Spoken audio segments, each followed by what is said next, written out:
O le a tātou tapa i atu i le atua.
O maia, ia tātou wala langa fia i le ri. Ia tātou wala langa le papa o lo tātou o le tanga. Ia tātou atu i ona luma male vi inga. Ia tātou wala langa i ate ia i pese. Tātou te tano. Le atua e lo mātou atua si silia e se. Ngā lue mai lo anganga pa ia e ala le nei sauninga. Tau tolo ina o mātou e lo anganga pa ia. Ni ama whaina mātou whaina i tāpua inga le atoa ma le whamaoni. Ma ia maualunga i pēa lo lava vi inga. Ono al swafo Yesu Keriso, mātou te tatalo atu ai nei. Amene. O le a tātou vi ia le atua e le pese e tolu se lau, lima se fulu marifitu. Tolu se lau lima se fulu marifitu, le vi inga o le atua le a tātou pe pese atu ai nei.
Le a tātou ifo matatalo i le atua. Tātou ifo matatalo. Le atua manae e sili e se la ua fio. Mai whawa vau lava lo alofa ma lo mātango fie. O la ua fio le atua mai la matanga e o le whawa vau.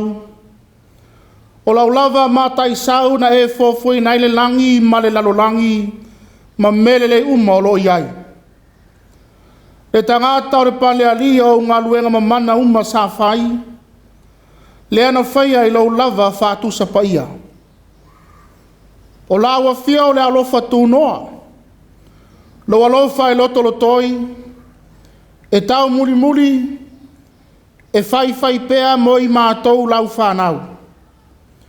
Lo alofa lava lewa mātou au lia mai ai le aso sālo na lua. O le nei tau sanga fou. Lua afe lua se fulu marifā. O le ngāngar whāwhitai. A wawa au taitaina mai ai le soifua mareola. O lau lava whanau. A wae tali tonu.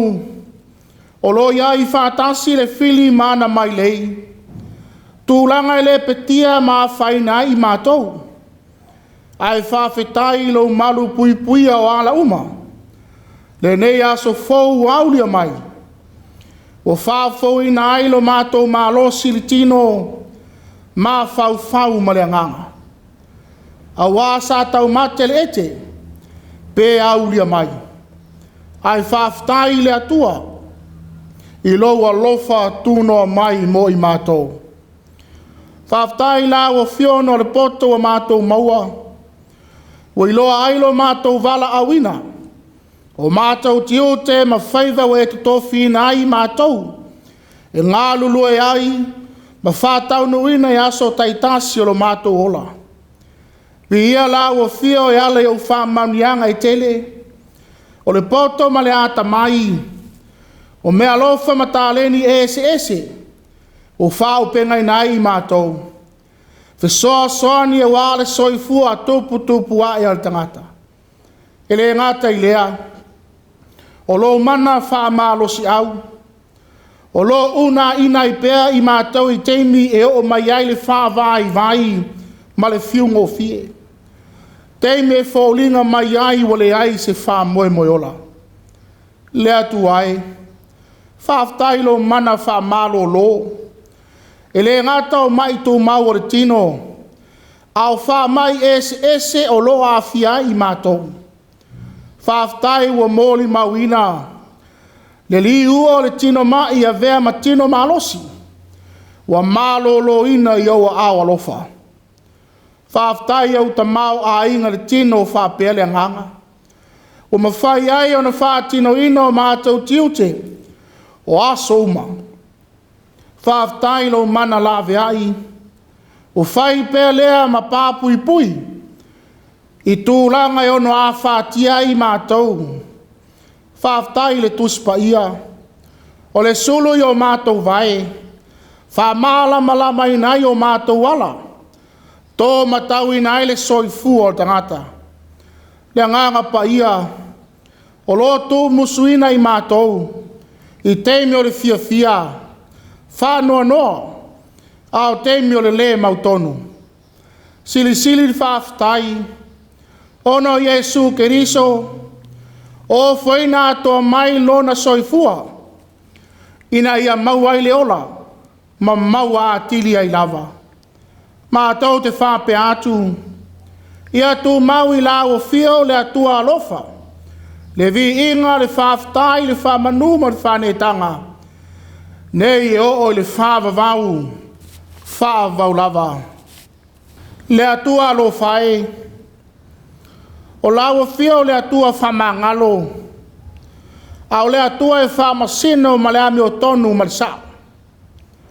E ati lau sila whangapa ia i o mātou tangata. Mātou te lera lafi foi. Ai mātou te tautino.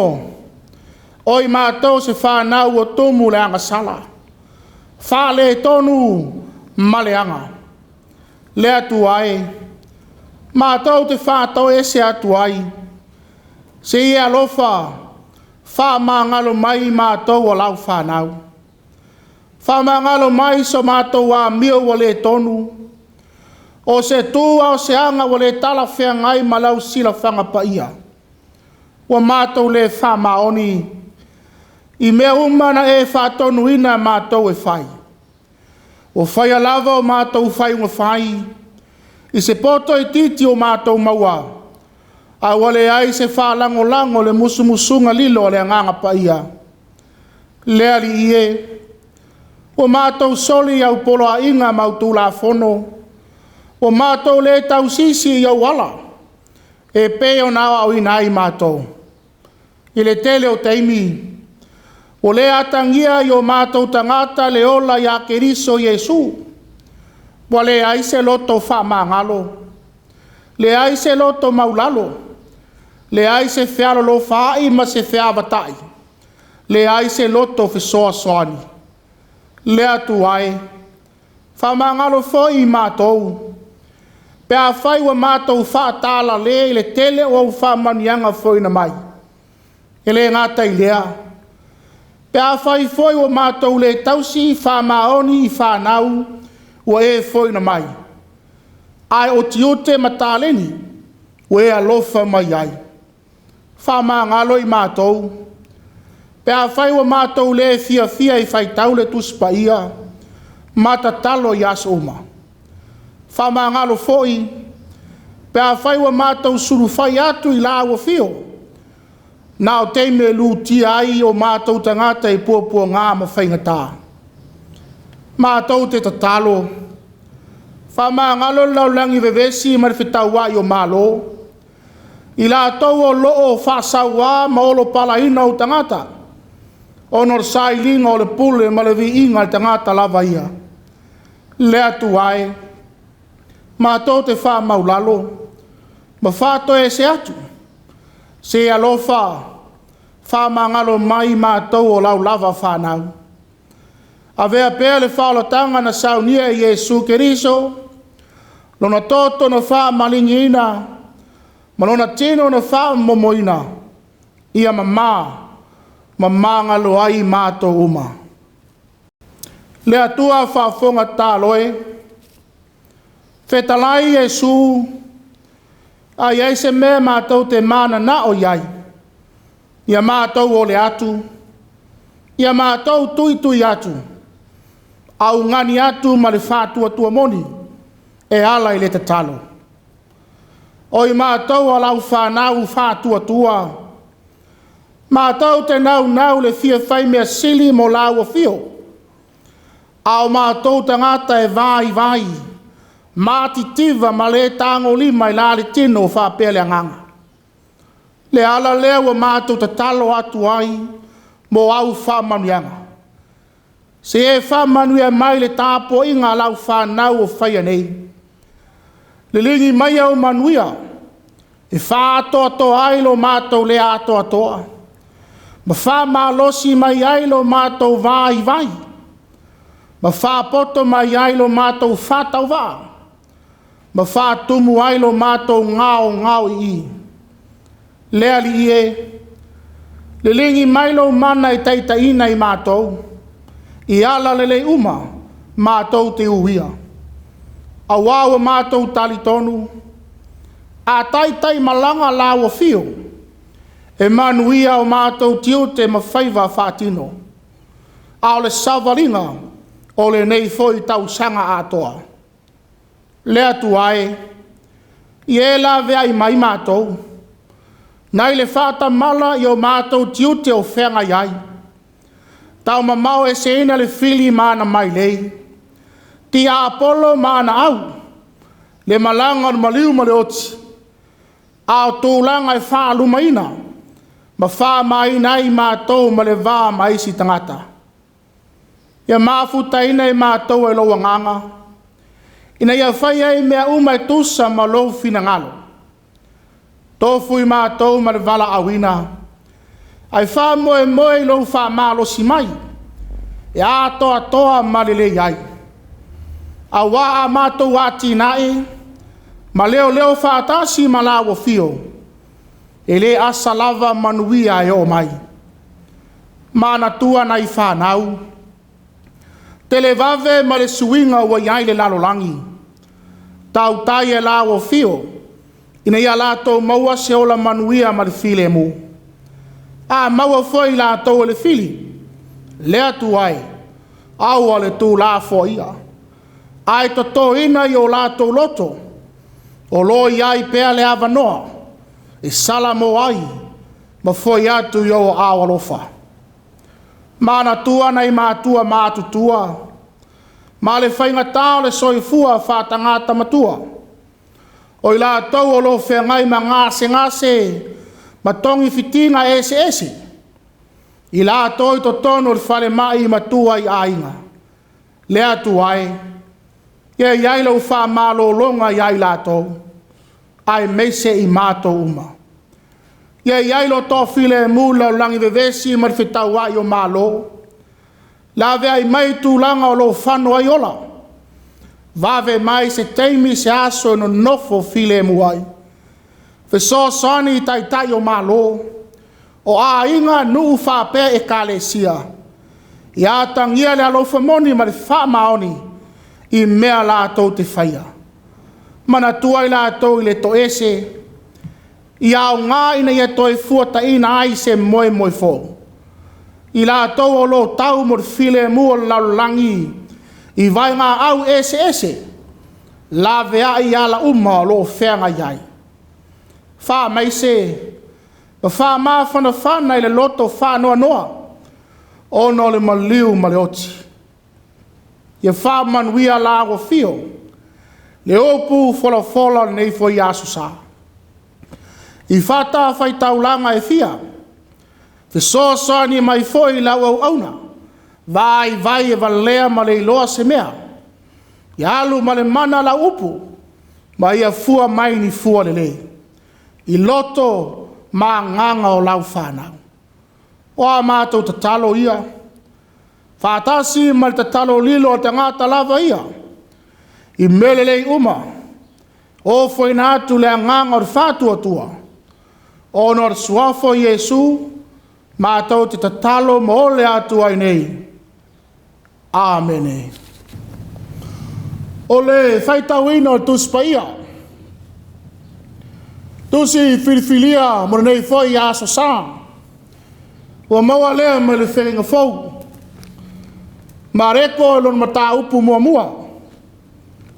A mata upu whaitawina ma le whaiupu mua. E whangata le se fulu ma le 5. Ma reko no mataupu mua. O te whaitawina ma le whaiupu mua. E whangata mai le se fulu ma le 5. Whaafonga maia. I le a whionga paia lo tātou atua. O le amatanga o le tala le lei a Yesu ke riso le alo le atua. E peona tu sia le tu sia Isaia le perfeta. Whauta. O tau ina atu lau sāvali e mua atu i o luma. Nā te ua le wala. O le leo alanga i le vau. I nā teu ia o tau le ala o le ari. E whaasa sao na ala. Wo mai o ane le papatiso i le vau. Ma tala i atu ai le papatiso ngā le salamo. Ina ia wha mangalo ina nga sala. O atu foile nu uma. O iutaia ia te ia. A toa matangato Yerusalema. Ma ua papatiso ina i lato uma ia le vaitafo ri oitana. O tau atu a lato ang sala. O ofu Yohane le fulu ka mela. Ma le fusi pau i lona sulu ngā titi. O ana me ai o se a kerise. Ma le meli vau ia. Wa tala i atu ia. Wa whape atu. O lo muli mai le tasi. E sili o ia iatea. O te lea o ngā. E punou ifo. Ma tatala le noa ono se vai. O au nei. O papatiso atu iate o tau i le vai. A o ia. Nā te papatiso ina o tau le anganga pa ia. Ona po ia o maliu atu ai Iesu mai Nasaret o i Karilaia. O papatiso ina foi o ia i Iohana i Rioritana. O maliu ai o ia nai le vai. O nai loa lea e ia o le langi o Maasai. Ma le anganga wa fio ifo i ona lunga. E peisia i se lupe. O mai foi le siu fofonga me le langi o whapea mai. O lo watari pele oe. O te fia ia te oe. O na vea lo lea. O ia le anganga i le vau. Sa iai foi o ia le vau i le po e whanga fulu. O whao so ina i satani. Sa iai mamanu fe ai. Sa au na foi a ngelu ia te ia. O tuina atu Ioane le fale pui. O na maliu atu leo Iesu i Kalileia. O tala i atu ai le tala le lei le atua.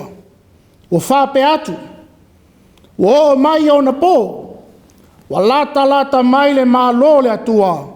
I nā salamo ia. Ma wha tua i le tala le lei. Ia whamanue te le mai le atua. Tau wha whonga mta tau wha longolongo na whionga paia. Ma ia tau maua tu pē a te ia lo na lava vi inga. Nei maasuma lava e o le wha vau lava. Amene. O le pese se lau tolu se fulu marifaa.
launga swafa malo le atua tol taspaia. Le atua tama, le alo, male anganga sa. Amene. Wa mawale matua launga le nei foi aso sa. Male tusi le asa faitawina male feinga fou. Mareko lo matau pu mua. Ao sina vaenga o fai po e tolu e whapea. I nā teu ia o tau le ala o le ari. Ia whasa sao o na ala. I nā teu ia o tau le ala o le ari. Ia whasa sao o na ala. O le au tū e peo na umaia e le tusi faitau aso le kalesia mo le nei foi aso sa. Malanga a Ioane ya Yesu. Malanga a Ioane ya Yesu. Ole au tū po le wha mamafa o le nei foi aso sa. Malanga a Ioane ya Yesu. O loo tuli matai na ai tiute mawhaiva. Ao le au tū na vala awina ai Ioane. E pei upu o whai mamatua. I nā teu ia o tau le alo le ri. Ia whasa sao na ala. Le vala awina o Ioane. O lo fa sino le tā ua. O le ngā luenga ale ave se au. Ai se ai tā ua. E tā ua le ave se au. Awa o ia o lo iai le tā ua o le se au. O ia fai e mua e longo le se au. Ina ia no fouta tangata uma. I le winga o le whiau. I to tonu e kale sia. Whapea a inga maso se wha la potopotonga. Wa iai lava le whailau tusi. Po se tasi wa tōwhia. E wha ilo ma wha iloa tūlanga uma. O le a o iai. E whapea foi sa moa i to tonu nu. Se tasi e longo ina le nu. I se fono tanga o le a whaia e matai. O le tā ua leo le ave whiau. O le wha ilo ma le wha malama i tangata. I le winga moni o le whiau. Ai le yo o pe wha taunu ina. Ma o le ala foi lea. Na tā ua tele ai le vala awino o Ioane. Malana ngā luenga sa ia whenga iai. O le vala awino o Ioane le atua e whaima ave whiau. Whaima tangata e teu ina le ala. E ala mai ai le papatiso ino tangata. Whaimai le autu. Malanga a Ioane ya Yesu. O aina mua mai. Manino le tusi fai tau le nei aso sa. Moli mau mareko. O Ioane le ave whiau. Lea na mua mai. Na mua mai ea. Ioane na tō fia i le atua. Mai le manava o lona tinao a le speta. Tō fia e whaima te wala. Wala awina e whaima ave se au. Le leo e alanga le vau. Ina ia iloa e tangata. Le Mesia. Yesu o le a fio mai oia. Le alanga Ioane. I tangata ina ia o mai e papatiso ina. Le vala au mo tangata. A o le ava noa ina ia salamo moni. Masapaya le Mesia o le afio mai. Yesu o le ala mai ai le wha manga longa siri. Le vala aua Ioane. Ina ia la foai mea leanga. Aia malama lama ala uma. Toe a fua se amatanga fou. Se amatanga fou e wha vai le atua. Le vala au ina ia salamo. Toe wha nau fou ina e ala ya Yesu. Le vala au ia salamo. Awau le salamo. O lo iai le manuia. O lo whaari ai le tangata wa la ngona atoa lona ngau i. O na whale tonu maleanga. Lona le atoa. Salamo. Ina ua iloa ina il tangata. Wa tau mamao mai male atua. Whailoa manino Ioane. Ele o ia. Ai lea e muri mai. O ia e papatiso ele vai. Au Yesu. Nā te papatiso i la tau i le anganga. Ma o le muri mai. O ia o le autu o le whiau. O ia o le autu o le whiau. Le ala le ta tau ai. Na la tau wha longo ai le whiau tau mori. Ina ia papatiso ina. Li ua o la tau tangata tuai ma o la tau loto atoa. Ma sauni le lei. A wale a fio mai. O le muli mai. Fa mai ale moli maua mareko. O maliu ane Yesu le vai. O masai le langi. Ma le nganga pa ia wa fio ifo yon lunga. O peisia i o se lupi.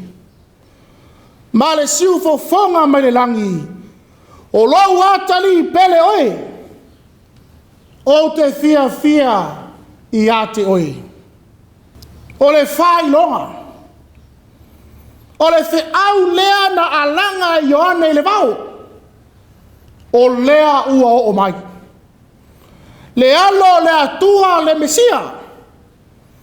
Lea wa moli mawina. I le afio ifo le anganga paia. Yesu e re aise anga sala. Au lea wa papatiso ina. Lea tava aia leo le atua. Ua liu tino tangata. Ua tūlanga tutusa ma tangata e ala ia Yesu. Ma ua ia tau ave ina o anga sala tangata. Le papatiso ina. Ua mata ai Yesu lo na vala awina. Ai o le papatiso ina. Ua wha mautu ina ai. O Yesu o lea. Ua afio mai. Le whiau manino lea. Au maia e mareko. O Ioane le papatiso. O se whai longa le lei male tāua. E ma whai e tangata o nei loa. Le winga o le whiau o lo au mai. E le na mua mai. Le whiau o le whao le tanga. E a wala mai a Yesu. Le ata manino leo le malanga Ioane ya Yesu. Le vala awina ai o le tala inga. Le whiau na ia tau wave ina. Mo tangata uma ina ia salamo. Ma sa ili le wha maanga longa. I o lato wang sala. E ala ya Yesu. E pea upo le matua. I nā teu ia o tau le ala o le ari. Ia whasa sao o na ala. Ai se ai teu i nai o lātou wala. Ai se ai whasa sao ai foi. E a fio mai ai Yesu. Lea e au maia le whaolatanga. O papa tiso ina Yesu e Ioane. Ai wha mau whailonga ina i le anganga pa ia wafia ifo. E peo se lupe. O saunia e Ioane le ala. Ai taitai Yesu le suia o lalolangi mona tangata mo le anga i luma. Le malanga Ioane ya Yesu. Lewa tui na ato o ia le fale pui pui. Ai wa whawa wina Yesu. O wha ato ina Yesu. O wha mausali ina Yesu. Le feau.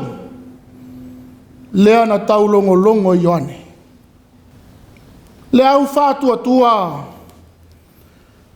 O ma whai na moli mawina le nei whai sauninga paia. Ma naia le feau. Ma le wha manatu mo i tātou uma. O le tā ua. Ma le winga le whalotanga. E le mo le na mua mai. Ai mo e wha lolongo. Matalia le feau. La tau ia la tau te iloa. O le tā ua o le wha iloa o le feau. Ina ia manino ai tātou uma. A o le filifilinga o le whai unga le nā e whai e le tangata lava ia. Pe tātou te talia le feau tau moli mai. Pele ai. Pe tātou te teu ma whasa sao le ala mo Yesu. Teu o tātou loto. Ma fau. Ma nganga. E awhio ai lo tātou ali o Yesu. O le malanga Ioane ia Yesu. E ma whai o na whapea.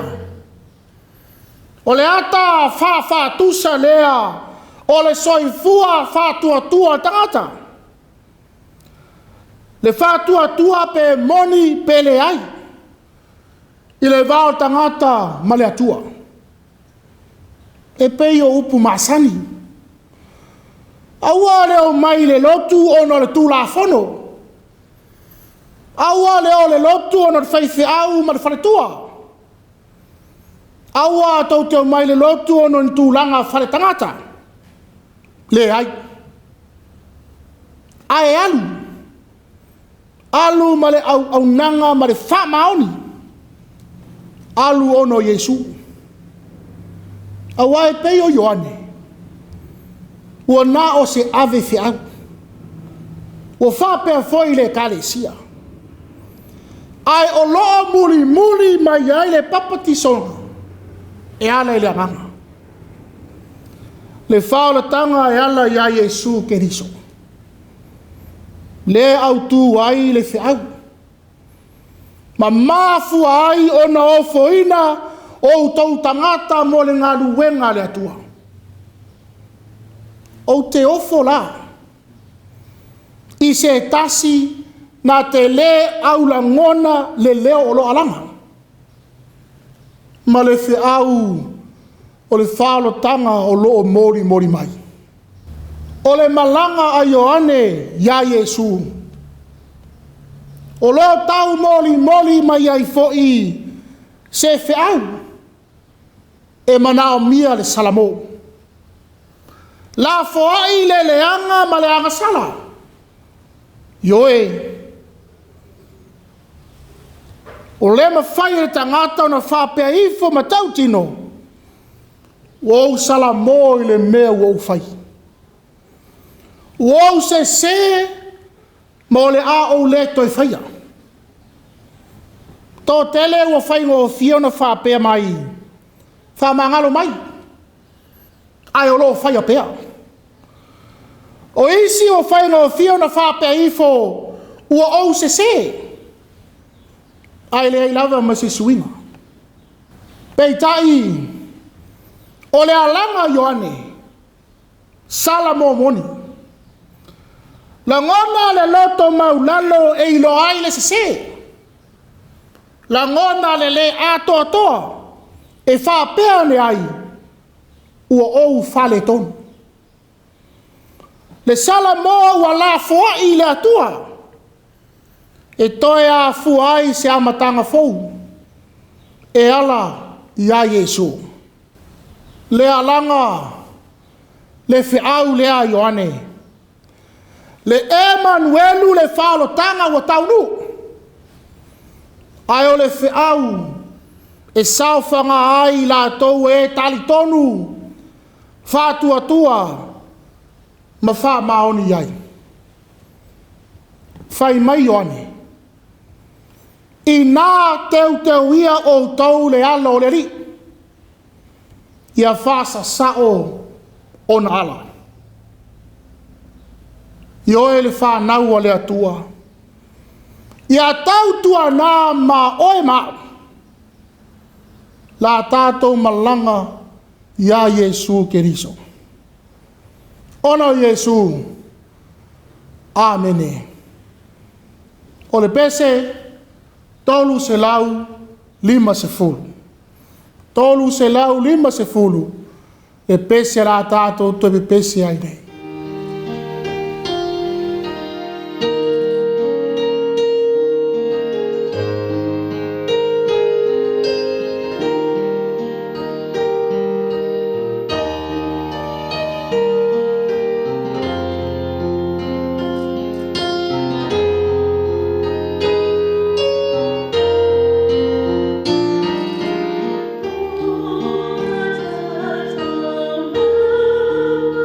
Thank you.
o le tatalo whamanuia.